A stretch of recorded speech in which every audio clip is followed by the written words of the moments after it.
विद्यार्थी मित्रांनो, VJSC स्टडीच्या YouTube चॅनलवरती आपलं स्वागत आहे. आपण MPSC पॉलिटी PYQ ॲनालिसिसची सिरीज पाहतो आहे. 2011 पासून 2025पर्यंत पॉलिटीचे जे प्रश्न आले होते तर त्या प्रश्नाचं अचूक उत्तर आणि विश्लेषण आपण या लेक्चर सिरीजमधून पाहतो आहे. आज आपण राज्यपाल डिस्कस करतो आहे आणि राज्यपालांचा हा भाग 2 आहे. ओके, भाग 1 जर का तुम्ही पाहिला नसेल तर तो पहा. पहिले जे प्रश्न आहेत अगदी 2025 पासून 2015पर्यंतचे प्रश्न तर ते भाग 1 मध्ये डिस्कस केलेत. तर आत्ता 2016 पासून 2011 मागे येतोय आपण, तर ते प्रश्न आज आपण या पार्ट 2 मध्ये डिस्कस करणार आहे. तत्पूर्वी तुम्हाला मी भाग 1 मध्ये एक लेक्चर पाहायला सांगितलं होतं की ज्या लेक्चरमध्ये हे जे राज्यपालांचे महत्त्वाचे मुद्दे आहेत की जे तुम्ही अभ्यास करणं गरजेचं आहे. कुठले कुठले? राज्यपाल पदाबद्दल घटना समितीचा दृष्टिकोन काय होता, घटनात्मक तरतुदी, राज्यपालांचे अधिकार, 6 प्रकारचे अधिकार आहेत. त्याच्यामध्ये सगळ्यात महत्त्वाचा अधिकार जो आहे तर तो कार्यकारी स्वरूपाचा अधिकार आहे. त्याच्यानंतर कायदेविषयक स्वरूपाचा अधिकार आहे, वित्तीय अधिकार आहे, न्यायिक अधिकार आहे, राज्यपालांचा स्वविवेकाधीन असणारा अधिकार आहे आणि कायदेशीर अधिकारातला सर्वात महत्त्वाचा अधिकार म्हणजे वटहुकूम काढण्याचा राज्यपालांचा असलेला अधिकार.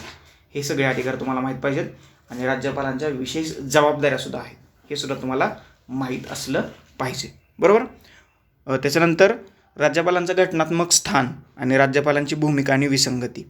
तर या जवळजवळ 7 मुद्द्यांची चर्चा करणारा एक लेक्चर आपण आपल्या भारतीय संविधान या लेक्चर सिरीज अंतर्गत घेतलेलं होतं. जर का तुम्ही ते लेक्चर पाहिलं नसेल तर ते लेक्चर पहा. तुम्हाला मी त्या स्क्रीनवरती दाखवतो ते कुठलं लेक्चर आहे.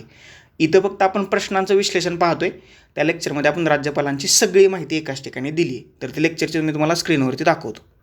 तर ते जे आहे तर हे आहे लेक्चर कुठलं, राज्यपाल आणि सरकारचा वाद नक्की का, किंवा जर का तुम्ही थंबनेल पाहणार असाल तर राज्यपाल आणि वाद हे लेक्चर तुम्ही पहा. आपल्या यूट्यूब चॅनलवरती उपलब्ध आहे.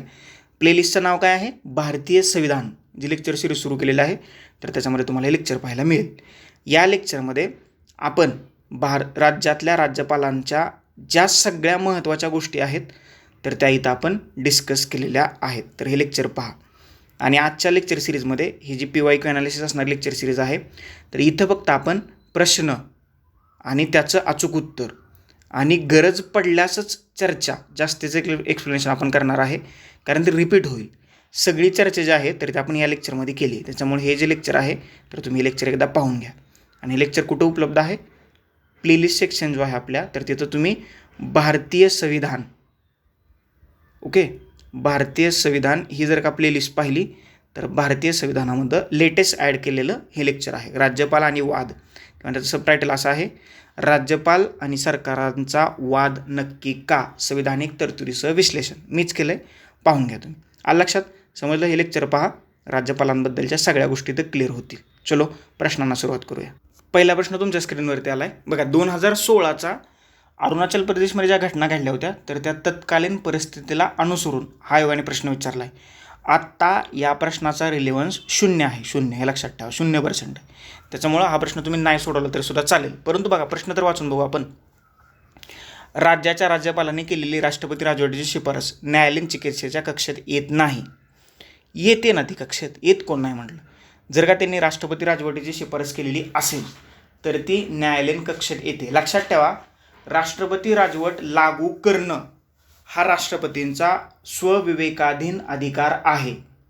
म्हणजे घटक राज्यात घटनात्मक यंत्रणा मोडकळीस आली असल्याचा अहवाल राष्ट्रपतींकडे सुपूर्द करून राष्ट्रपतीची राजवटीची शिफारस करू शकतात कलम 356 नुसार, किंवा राज्यातला राज्यकारभार संविधानानुसार चालत नाही अशी खात्री पटल्यास 365 नुसार सुद्धा राज्यात राष्ट्रपती राजवट लावली जाऊ शकते आणि त्याची न्यायालयीन चिकित्सा केली जाऊ शकते. पहिलं विधान जे आहे तर ते चुकीचं आहे.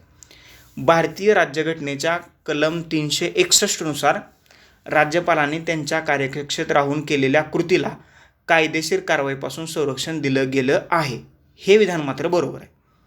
ओके, अविधान जे आहे तर ते चुकीचं आहे आणि विधान जे आहे तर ते बरोबर आहे. त्याच्यामुळं या प्रश्नाचं उत्तर आहे पर्याय क्रमांक 3, अयोग्य, योग्य, पर्याय क्रमांक 3.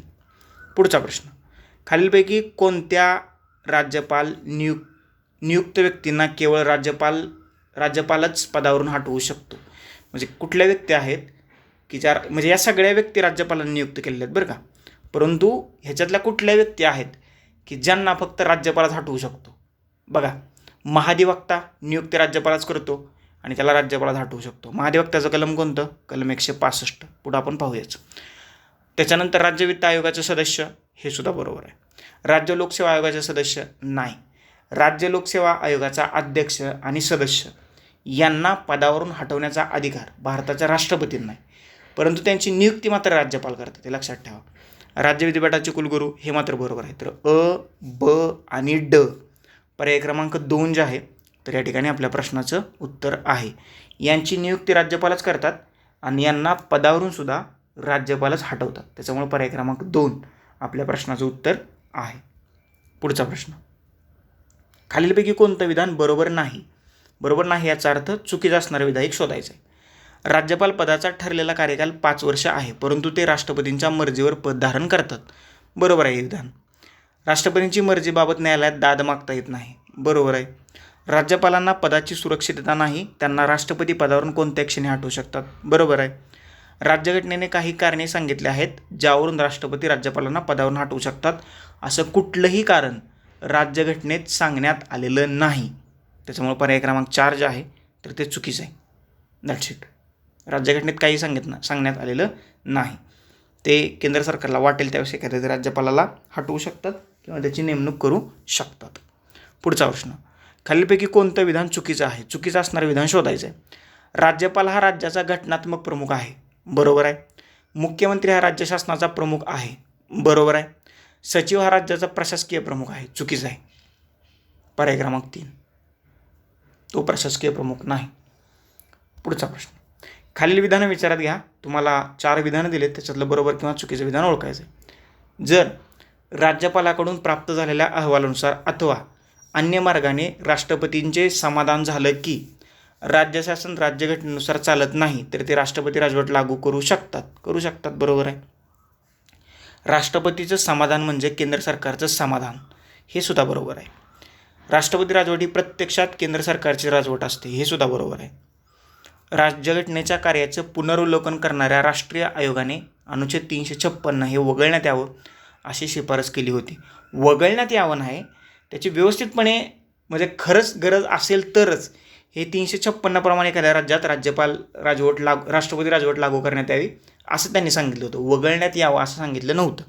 तर अ, ब आणि क ही 3 विधानं बरोबर आहेत. पर्याय क्रमांक 1 जे आहे तर या ठिकाणी आपल्या प्रश्नाचं उत्तर बरोबर आहे. पुढचा प्रश्न, खालील विधानं विचारात घ्या. 3 विधानं दिलेत आणि त्याच्यातलं बरोबर असणारं विधान आपल्याला शोधायचं आहे. राज्यपाल हे राज्य विधिमंडळाचा भाग नाहीत. ओके, आहेत ते भाग.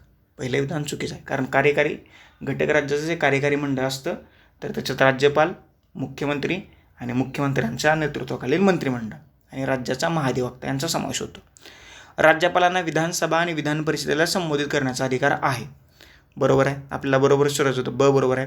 राज्यपालांना पदमुक्त करण्याचा अधिकार उच्च न्यायालयाला आहे, हे मात्र चुकीचं आहे. फक्त ब जो आहे तर ते वाक्य बरोबर आहे. त्याच्यामुळे पर्याय क्रमांक 2 जे आहे तर या ठिकाणी आपल्या प्रश्नाचं उत्तर आहे. पुढचा प्रश्न, खालील विधानं विचारात घ्या. तुम्हाला 4 विधानं दिलेत, त्याच्यातलं बरोबर किंवा चूक ओळखायचं. राज्यघटनेतील कलम 61 नुसार राज्यपालास देखील दयेचा अधिकार आहे. 61 नाही, सॉरी मी 61 म्हणलो, 161 नुसार. बरोबर आहे. राज्यपाल देखील राज्याच्या कायद्याविरोधातील गुन्हेगारांना क्षमा करणं, शिक्षेत सूट देणं, कमी करणं, स्थगित करणं इत्यादी प्रकारे दया दाखवू शकतात. बरोबर आहे. राष्ट्रपती आणि राज्यपाल दोघंही कोर्ट मार्शलला झालेल्यांना दया दाखवू शकतात. नाही, तो अधिकार राज्यपालांना नाही. क जे आहे तर ते चुकीचं आहे.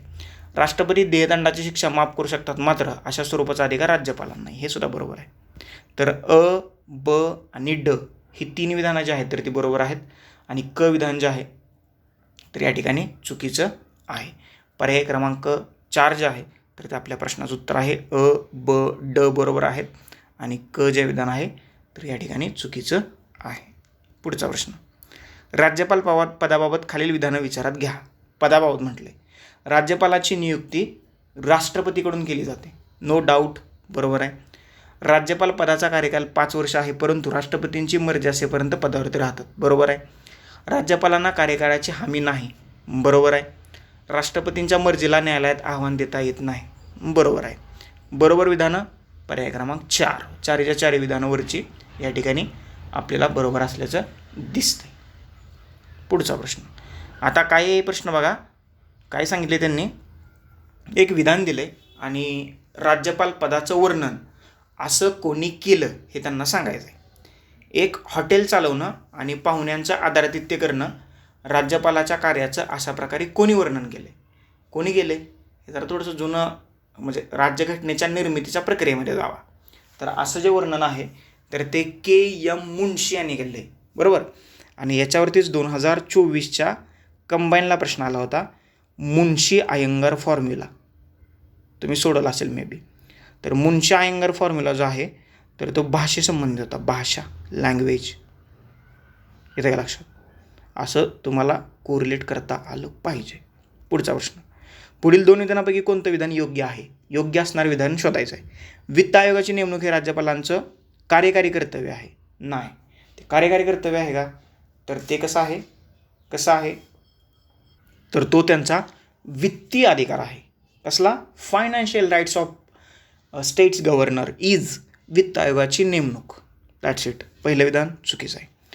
नागरिक हटल्यापासून स्वतःची प्रतिरक्षा राज्यपालांचा स्वेच्छाधिकार असतो. नाही. हे सुद्धा विधान जे आहे तर ते चुकीचं आहे. त्याच्यामुळे पर्याय क्रमांक 4 जे आहे आपल्या प्रश्नाचं उत्तर आहे. एकही विधान या ठिकाणी बरोबर नाही. That's it.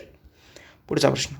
राज्यपालांचा खालीलपैकी कोणता स्वेच्छाधीन अधिकार नाही किंवा विवेकाधिकार नाही? राज्य विधान परिषदेत 168 सदस्य नामनिर्देशित करणं हेच बरोबर आहे. बाकीचे सगळे आहेत. राखून ठेवणं, बहुमत नसेल तर मुख्यमंत्र्याची नेमणूक करणं, राज्यात राष्ट्रपती शासनाला आज्ञा शिफारस करणं, हे सगळे विवेकाधिकार आहेत. पहिलाच नाही आहे. पुढचा प्रश्न. खालीलपैकी कोणता राज्याच्या राज्यपालाचा स्वविवेकाधिकार नाही? कुठला नाही आहे? तर हे अँग्लो इंडियन, एका भारतीयाची नियुक्ती करणं. म्हणजे की राज्यात जर का अँग्लो इंडियनला पुरेसं प्रतिनिधित्व मिळालं नसेल विधानसभेत तर मग एका अँग्लो इंडियनची तिथं नियुक्ती केली जाते.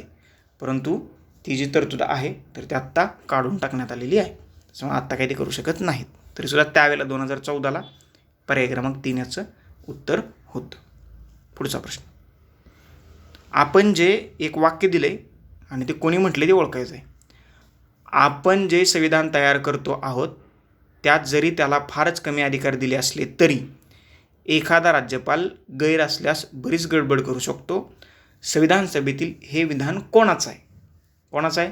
तर हे विधान B.G. खेर यांचं आहे. पर्याय क्रमांक 4. आयोगाने सध्या अशा प्रकारची विधानं किंवा प्रश्न विचारण्याची शक्यता कमी केली. म्हणजे नाहीच समान असे प्रश्न आलेत. कारण हा 2014चा प्रश्न आहे. आत्ता 2025-26 चालू आहे. त्याच्यामुळं थोडंसं याला इग्नोर केलं तरीसुद्धा चालू शकतं. बरोबर. पुढचा प्रश्न. राज्यपालांच्या अभिभाषणावर चर्चा करण्यासाठी दिवस नेमून दिला असला तरीही काय करता येऊ शकतं?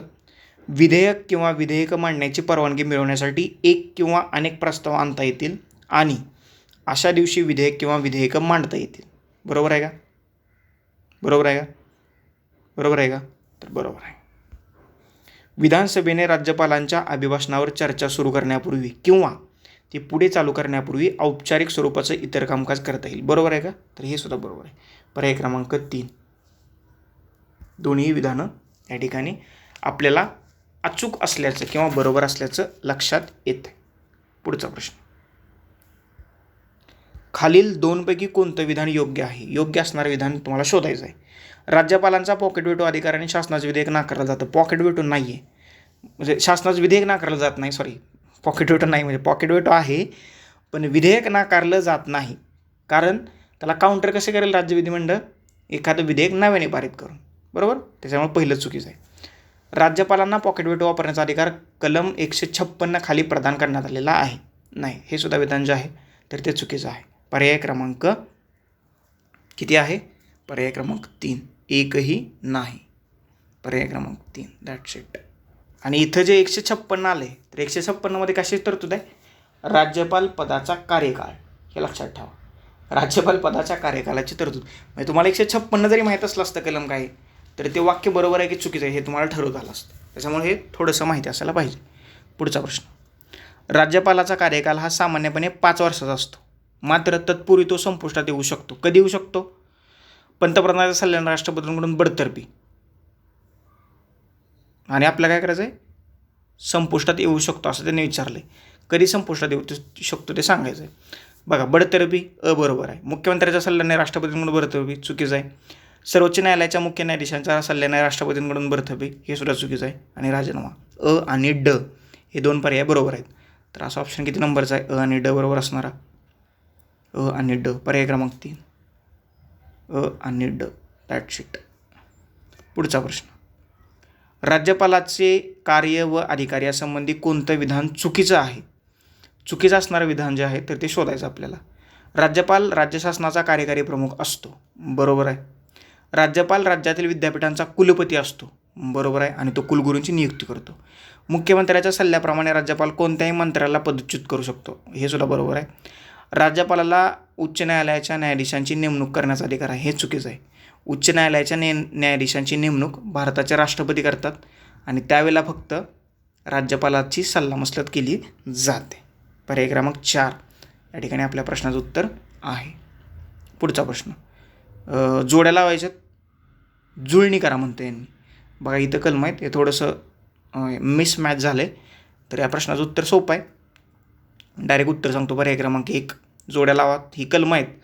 ला 4 विधानसभेत अँग्लो इंडियन जमातीच्या एका प्रतिनिधीची नियुक्ती करणं. 333 राज्य सरकारचं वार्षिक अंदाजपत्रक विधानसभेपुढे सादर करण्यास सांगणं. कुठलं कलम आहे? कलम 202 विधानसभेत अर्थविधेयक मांडण्याची शिफारस करणं. कलम 207 आणि त्याला दया दाखवण्याचा विशेष अधिकार आहे कलम 161 नुसार. पर्याय क्रमांक 1 जे आहे त्याला प्रश्नाचं उत्तर आहे. पुढचा प्रश्न. राज्यपालाबाबत सरकारी आयोगाने खालीलपैकी कोणत्या सूचनांची शिफारस केली नव्हती? ओके, सरकारी आयोग हा कधी आला हे सर्वप्रथम तुम्हाला माहीत असलं पाहिजे. तर सरकारी आयोग जो आहे 1988 आहे. आता या आयोगाचं मत काय बघा. दुर्मिळ आणि अत्यावश्यक परिस्थितीचा अपवाद वगळता राज्यपालांना 5 वर्षाचा कार्यकाळ पूर्ण होण्यापूर्वी पदमुक्त करू नये. पहिली शिफारस. पुढं याचा अर्थ आयोगाच्या मते राज्यपालांना कार्यकाळाची शाश्वती मिळाली तर त्यांना दडपणाशिवाय आपली घटनात्मक कर्तव्ये पार पाडता येतील. पुढं काय म्हणतात बघा ते. राज्यपालांना बडतर्फ कराव्या लागणाऱ्या अपवादात्मक स्थितीत सुद्धा राज्यपालांना आपल्या वर्तनाचं स्पष्टीकरण मांडण्याची संधी देण्यात यावी आणि केंद्र सरकारने देखील या स्पष्टीकरणाचा रास्तपणे विचार करावा. याशिवाय राज्यपालांना आपल्या बडतर्फीची कारणे सांगण्यात यावीत अशी देखील शिफारस या सरकारी आयोगाने केलेली आहे. आणि कुठली शिफारस केली नाही असं आपल्याला या ठिकाणी ओळखायचं आहे. 1983ला स्थापना झाली आणि 1988ला यांनी आपला अहवाल जो आहे तर तो सादर केलेला आपल्याला दिसतो. तर याचं उत्तर आहे शिफारस केलेली नाही असं म्हटलं आहे. तर पर्याय क्रमांक 3 कार्यरत राजकारणी राज्यपाल म्हणून नेमले जाऊ शकतील. ही जी शिफारस आहे तर ती सरकारी आयोगाने केलेली नाही. बाकीची 3 वाक्य शिफारसी केलेल्या आहेत. ओके. पुढचा प्रश्न. राज्यपालांच्या नेमणुकीसाठी खालीलपैकी कोणतं विधान चुकीचं आहे? चुकीचं असणारं विधान आपल्याला ओळखायचं आहे. नाथ पै यांनी सुचवलं होतं की नेमणुकीस संसदेच्या मान्यतेची अट असावी. बरोबर आहे. सेटलवाड अभ्यास गट, आता काय म्हणतो आपण त्याला, सेटलवाड अभ्यास गट, याच्याबद्दल जरा थोडंसं वाचून घ्या. एवढं महत्त्वाचं नाही पण वाचून घ्या. अशा मतात होता की याबाबत मुख्यमंत्र्यांशी सल्लामसलत करावी. बरोबर आहे. अटल बिहारी वाजपेयी यांनी सुचवलं होतं की मुख्यमंत्र्यापुढे नावाची यादी ठेवून त्याच्यातील एकाची निवड करण्यास सांगावं. हे सुद्धा बरोबर आहे. तर चुकीचं विधान ओळखायचं होतं. पर्याय क्रमांक 4 जे आहे तर आपल्या प्रश्नाचं उत्तर आहे एकही विधान यातलं चुकीचं नाही. पर्याय क्रमांक 4. पुढचा प्रश्न. प्रत्येक स्थितीत राज्यपालास निरंकुश विवेकबुद्धीचा प्रयोग करण्याची मुभा दिली तर भारतीय संघराज्य रचना ही विखुरली जाईल. वरील वाक्य खालीलपैकी एकाने राज्यपालाच्या अधिकाराबाबत केलेलं आहे. ती व्यक्ती कोण? तर ती व्यक्ती आहे महाराष्ट्राचे पहिले मुख्यमंत्री यशवंतराव चव्हाण. पर्याय क्रमांक 1 या प्रश्नाचं उत्तर आहे. पुढचा प्रश्न. राज्याच्या राज्यपालाची नेमणूक करण्याकरता सरकारी आयोगाने, आत्ताच सांगितले सरकारी आयोग, 1983ची स्थापना, 1988चा अहवाल, आणि यांनी राज्यपालाबाबत सांगितलेलं आहे. काय सांगितले त्यांनी? काही क्षेत्रात तो तज्ज्ञ असला पाहिजे, बरोबर आहे. ती व्यक्ती राज्याबाहेरील असावी, बरोबर आहे. ती व्यक्ती राजकारणाशी विशेषतः अलीकडच्या काळात संबंधित नसावी, बरोबर आहे. ती व्यक्ती स्थानिक राजकारणाशी जवळून संबंधित असावी, हे सुद्धा या ठिकाणी चुकीचं आहे. अ, ब आणि क पर्याय क्रमांक 2 आपल्या प्रश्नाचं उत्तर आहे. That's it. पुढचा प्रश्न. राज्यपाल हा सोन्याच्या पिंजऱ्यातील पक्षी आहे. आता बघा, 2013 पासून 2011पर्यंत किंवा 11 ते 13 ही प्रश्नांची पातळी जी आहे तर ते तुम्हाला खूप लवचिक असल्याचं दिसतंय. म्हणजे मुख्य परीक्षेतले प्रश्न जरा लेंदी आहेत, पूर्व परीक्षेतले प्रश्न सरळ सरळ वन लाईनर आहेत. येतं का लक्षात? आता हा राज्यसेवा मुख्य परीक्षेचा प्रश्न आहे, तरी सुद्धा तो वन लाईनर आहे. राज्यपाल हा सोन्याच्या पिंजऱ्यातील पक्षी आहे, हे विधान कोणी केले? हे विधान केलेलं आहे या ठिकाणी सरोजिनी नायडूंनी. हे लक्षात ठेवा. पर्याय क्रमांक 2. पुढचा प्रश्न. खालीलपैकी कोणत्या व्यक्तीला पदावरून दूर करताना महाभियोग पद्धत वापरली जात नाही म्हटले त्यांनी? महाभियोग कोणाला वापरली जात नाही? तर राज्यपालाला. कारण त्याला कोण काढून टाकतं? राष्ट्रपती काढून टाकतात. कोणाच्या सल्ल्याने? केंद्र सरकारच्या सल्ल्याने, नॉट मुख्यमंत्री किंवा राज्याचं मंत्रिमंडळ. मुख्य निवडणूक आयुक्त, सर्वोच्च न्यायालयाचे न्यायाधीश आणि राष्ट्रपती जर का यांना पदावरून दूर करायचं असेल तर यांच्यावरती महाभियोग चालवला जातो. कलम 61 राज्यपालांचा महाभियोग आहे. आणि जसं सर्वोच्च न्यायालयाच्या न्यायाधीशांना पदावरून दूर काढलं जातं तर त्याच पद्धतीनं मुख्य निवडणूक आयुक्तांना पदावरून ते दूर केलं जातं. याचाच अर्थ मुख्य निवडणूक आयुक्तांना सुद्धा दूर करताना महाभियोगाची प्रक्रिया चालवली जाते. समजलं? पुढचा प्रश्न. कोणत्या घटना दुरुस्तीनुसार एक व्यक्ती 2 किंवा अधिक घटक राज्यांचा राज्यपाल असू शकतो? कुठली घटना दुरुस्ती आहे? 1955ची 7वी घटना दुरुस्ती. कितवी? 7वी. कितवी? 1955ची. पर्याय क्रमांक 2.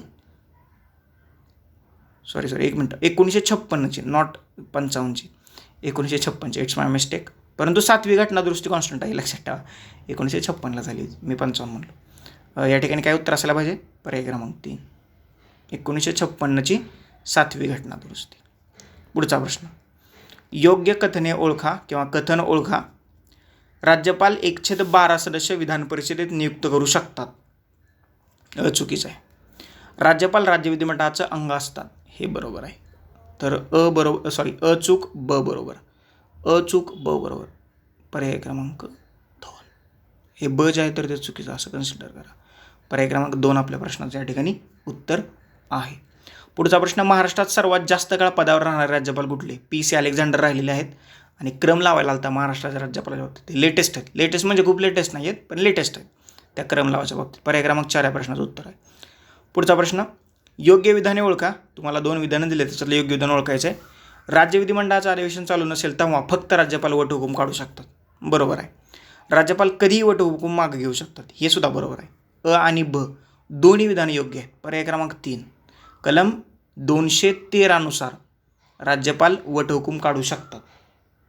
ओके, आणि तो तसा त्यांना अधिकार दिलेला आहे. वटहुकूम काढणं हा राज्यपालांचा कसला अधिकार आहे? कायदेविषयक अधिकार आहे, लिगल राईट्स आहे. That's it. ओके, तो स्वविवेकाधीन अधिकार नाही, तो कायदेशीर अधिकार आहे. पुढचा प्रश्न. राज्य विधिमंडळाने मान्य केलेले सर्वसाधारण विधेयक जेव्हा राज्यपालाकडे पाठवलं जातं तेव्हा त्यांच्यापुढे खालील पर्याय असतात. आणि हे कुठं दिले? हे कलम 200 सांगितलं. हे सगळं त्या विधेयकाला अनुमती देऊ शकतात, ते विधेयकाला अनुमती नाकारू शकतात, राष्ट्रपतींच्या अनुमतीकरता विधेयक राखून ठेवू शकतात, राज्य विधिमंडळाकडे पुनर्विलोकनाकरता विधेयक पाठवू शकतात, उच्च न्यायालयाच्या मुख्य न्यायालयाच्या सल्लामते विधेयक पाठवू शकतात. ई जे आहे, ई हे विधान फक्त चुकीचं आहे. तर अ, ब, क आणि ड ही 4 विधानं बरोबर आहेत. पर्याय क्रमांक 2 जे आहे तर आपल्या प्रश्नाचं उत्तर आहे. That's it. अ, ब, क आणि ड ही 4 विधानं बरोबर आहेत. ई विधान चुकीचं आहे. पुढचा प्रश्न. राज्यपाल हे संविधानाचे औचित्यपूर्वक रखवालदार असून ते एका शृंखले समान आहेत, ज्याद्वारे राज्याला केंद्राबरोबर जोडून भारताच्या एकात्मतेचं उद्दिष्ट प्राप्त करतात. तर हे विधान कोणाचं आहे असं त्यांनी विचारलं आहे. तर हे सुद्धा विधान KM मुन्शी यांचंच आहे. आणि पाठीमागचं विधान सुद्धा कोणाचं होतं? तर ते सुद्धा विधान के एम मुन्शी जे आहेत तर त्यांचंच होतं. लक्षात ठेवा, राज्यपालांच्या बाबतीत इथून पुढे जर का विधान आलं तर लक्षात ठेवायचं की ते सहसा के.एम. मुन्शी यांचं असू शकतं. पहिलं विधान काय होतं? एक हॉटेल चालवणं आणि पाहुण्यांचं आदरातिथ्य करणं, असं राज्यपालाच्या कार्याचं वर्णन के.एम. मुन्शी यांनी केलेलं आहे. आणि हे सुद्धा विधान जे आहे तर ते के.एम. मुन्शी यांचंच आहे. पुढचा प्रश्न, राज्यपाल वटहुकूम कोणत्या परिस्थितीत पारित करू शकतात? कधी पारित करू शकतात? बघा, अविधान काय म्हणते? जेव्हा एखाद्या कायद्याची परिस्थितीवश निकड निर्माण झाली असेल परंतु ती पूर्ण करण्यासाठी राज्य विधिमंडळाचं अधिवेशन सुरू नसतं. पर्याय क्रमांक अच बरोबर आहे, म्हणजे पहिलंच विधान बरोबर आहे. दुसरं विधान, राज्य विधिमंडळाचं अधिवेशन सुरू असल्यावर काय काढायला लागत नाही, चुकीचं आहे. जेव्हा त्यांना आवश्यक वाटतं असं काय नाही, सुद्धा चुकीचं आहे. आणि काय, जेव्हा भारताचे राष्ट्रपती असे निर्देश देऊ शकतात, नाही, फक्त अ जे आहे तर ते बरोबर आहे. पर्याय क्रमांक 1 अविधान जे आहे तर या ठिकाणी ॲब्सल्युटली करेक्ट असणारं विधान आहे. पुढचा प्रश्न, घटक राज्याचा कार्यकारी प्रमुख कोण असतो? कोण असतो? गव्हर्नर ऑफ स्टेट, राज्यपाल. That's it. हे जे आहे ना ते थोडंसं लक्षात ठेवण्याचा तुम्ही प्रयत्न या ठिकाणी करायचा आहे. पुढचा प्रश्न काय म्हणतो बघा, राज्यांच्या राज्यपालाचा कार्यकाल किती असतो? तसा तर तो राष्ट्रपतीच्या मर्जीवरती अवलंबून असतो, परंतु तो 5 वर्ष असतो. अ आणि ब असा ऑप्शन आहे का? आहे. पर्याय क्रमांक 1. म्हणजे सर्वसाधारणपणे 5 वर्षांसाठी राज्यपालाची नियुक्ती केली जाते, परंतु राष्ट्रपतींची मर्जी असेपर्यंत ते पदावरती राहू शकतात. म्हणजे राष्ट्रपतींची मर्जी याचा अर्थ कोणाची मर्जी? केंद्रीय मंत्रिमंडळाची मर्जी. ओके, म्हणजे इंदिरा गांधींनी जे केलं, राज्यपाल बदलले वगैरे, ते नंतर काँग्रेसने केलं, त्याच्यानंतर 2014 नंतर BJP सत्तेत आल्यानंतर BJPने केलं. हे चालतं सगळं, हे राजकारणात चालतं. पुढचा प्रश्न, राज्याचे राज्यपाल काय असतात त्यांनी विचारले. राज्य विधिमंडळाकडून निर्वाचित असतात का? नसतात. ते लक्षात ठेवा. राज्याचे राज्यपाल काय असतात? राष्ट्रपतींकडून नियुक्त असतात.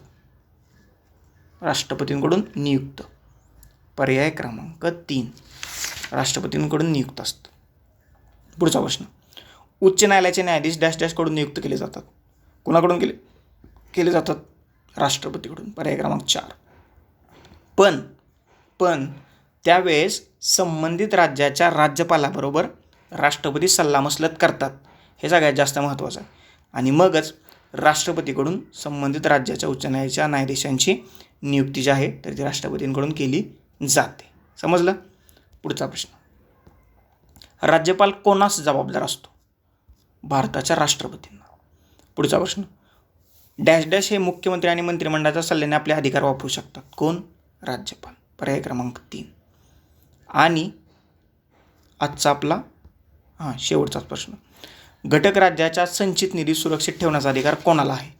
म्हणजे जसा केंद्राचा संचित निधी सुरक्षित ठेवण्याचा अधिकार कोणाला देण्यात आलेला आहे तर तो अधिकार राष्ट्रपतींना देण्यात आला आहे. आणि राज्याच्या संचित निधीचा अधिकार कोणाला देण्यात आला आहे तर तो अधिकार राज्यपालाला देण्यात आलेला आहे. त्याच्यामुळे पर्याय क्रमांक 3 जे आहे तर या प्रश्नाचं उत्तर आहे. That's it. तर हे होतं राज्यपालांसंबंधीची माहिती. ओके, आता राज्यशास्त्राचे अभ्यासक आहेत डॉक्टर सुहास पळशीकर, आणि मी त्यांचा स्टुडंट आहे, त्यांच्याच हाताखाली मी शिकलो आहे. तर ते काय म्हणतात बघा, राज्यपाल पदाविषयीचा वाद हा तिच्या नियुक्तीमध्ये नसून वादाचं खरं कारण या पदाच्या स्वरूपामध्येच आहे. राज्यघटनेतील राज्यपाल पदाविषयी असलेल्या तरतुदी फारच गुंतागुंतीच्या असून अनुभवाच्या आधारे त्यांचा पुनर्विचार करणं आवश्यक आहे. एखाद्या चुकीच्या व्यक्तीची निवड करण्यात आली वा चुकीच्या पद्धतीने या पदावर निवड झाल्यामुळे हे पद वादग्रस्त ठरत नाही. हे पद पूर्णपणे बिगर निर्वाचित स्वरूपाचं आहे आणि तरी देखील त्याला लोकशाही मार्गाने निवडून आलेल्या शासनाचं पर्यवेक्षण करणं आणि केंद्र सरकारचा प्रतिनिधी म्हणून काम करणं अशा दुहेरी भूमिका बजावाव्या लागतात. त्याचबरोबर सर्वसाधारणपणे निर्वाचित पदस्थांना नसलेले स्वविवेकाधिकार या पदाला आहेत. याचा परिणाम म्हणजे संघर्षात्मक राजकारण होय. थोडक्यात या पदाचे बिगर लोकशाही स्वरूप हेच वादाचं मूळ कारण होय. पुढे जाऊन डॉक्टर पळशीकर म्हणतायत, राज्यपाल पदाविषयीचा वाद संपुष्टात आणण्याच्या प्रयत्नांचा भाग म्हणून डॉक्टर सुहास पळशीकर 2 संभाव्य मार्गांची मांडणी करतात. त्याच्यातला पहिला मार्ग, राज्यपाल पदाकडे असणाऱ्या काही महत्त्वाच्या जबाबदाऱ्या अन्य काही यंत्रणांकडे सुपूर्द करून हे पद रद्दबातल करणं. आणि दुसरा संभाव्य मार्ग, राज्यपालाची संबंधित विधिमंडळ सदस्याद्वारे निवड अप्रत्यक्ष निवडलेला करणं आणि त्यांना नाममात्र अधिकार बहाल करणं. त्यांच्या मते अशा पर्यायाचा विचार सुरू केल्यास संविधानिक नैतिकता आणि अस्तित्वात नसलेली प्रतिष्ठा वा पदाचे बिगर पक्ष सुरू अशा चर्चांमध्ये सदर विषय अडकून पडणार नाही. तर हे राज्यपाल पदाबद्दलचं डॉक्टर सुहास पळशीकर सरांचं हे मत आहे. समजलं लक्षात. तर अशा रीतीनं राज्याच्या राज्यपालांबद्दलचे जे प्रश्न आले होते 2011 पासून 2025 पर्यंत, तर अशा जवळजवळ 90+ प्रश्नांचं विश्लेषण या ठिकाणी आपण केलेलं आहे. याशिवाय जे मी तुम्हाला लेक्चर सुरुवातीला बघायला सांगितलं होतं, तर ते लेक्चर तुम्ही न विसरता पहा. त्याचा तुम्हाला नक्कीच इथं फायदा होईल, कारण त्या लेक्चरमध्ये आपण राज्यपाल पदाबद्दल सगळ्या गोष्टी डिस्कस केलेल्या आहेत. लेक्चर कसं वाटलं नक्की मला खाली कमेंट बॉक्समध्ये कमेंट करून सांगा. याशिवाय काही डाऊट, क्वेरीज, क्वेश्चन, सजेशन्स असतील तर त्याही नक्कीपर्यंत माझ्यापर्यंत पोहोचवा. MPSC आणि UPSC 2025-26साठी अधिकारी आणि महाराष्ट्रातील तज्ज्ञ फॅकल्टीचं मार्गदर्शन, बदललेल्या अभ्यासक्रमावर आधारित परीक्षाभिमुख परिपूर्ण तयारीसाठी फ्री वन स्टॉप सोल्युशन म्हणजे VGS ई-स्टडी हा ऑनलाईन लर्निंग प्लॅटफॉर्म. आणि सध्या आम्ही Facebook, Instagram, YouTube, WhatsApp, Telegram या 5 सोशल मीडियावरती उपलब्ध आहोत. या 5ही सोशल मीडियाचे लिंक्स तुम्हाला खाली डिस्क्रिप्शन बॉक्समध्ये दिलेले आहेत. त्या लिंकवरती क्लिक करा आणि VGS ई-स्टडी या ऑनलाईन लर्निंग प्लॅटफॉर्मला जॉईन व्हा. लेक्चरला आवडलं असेल लाईक करा आणि जास्तीत जास्त लोकांपर्यंत शेअर करा. चॅनल सबस्क्राईब करा. शेजारीची बेल आयकॉन दिली ती प्रेस करा, जेणेकरून नवीन लेक्चरचे नोटिफिकेशन सर्वात पहिल्यांदा तुम्हाला येतील. तुर्तास आता आपण इथं थांबूया. Thank you so much. धन्यवाद मित्रांनो. नेक्स्ट लेक्चरमध्ये आपण भेटूयाच.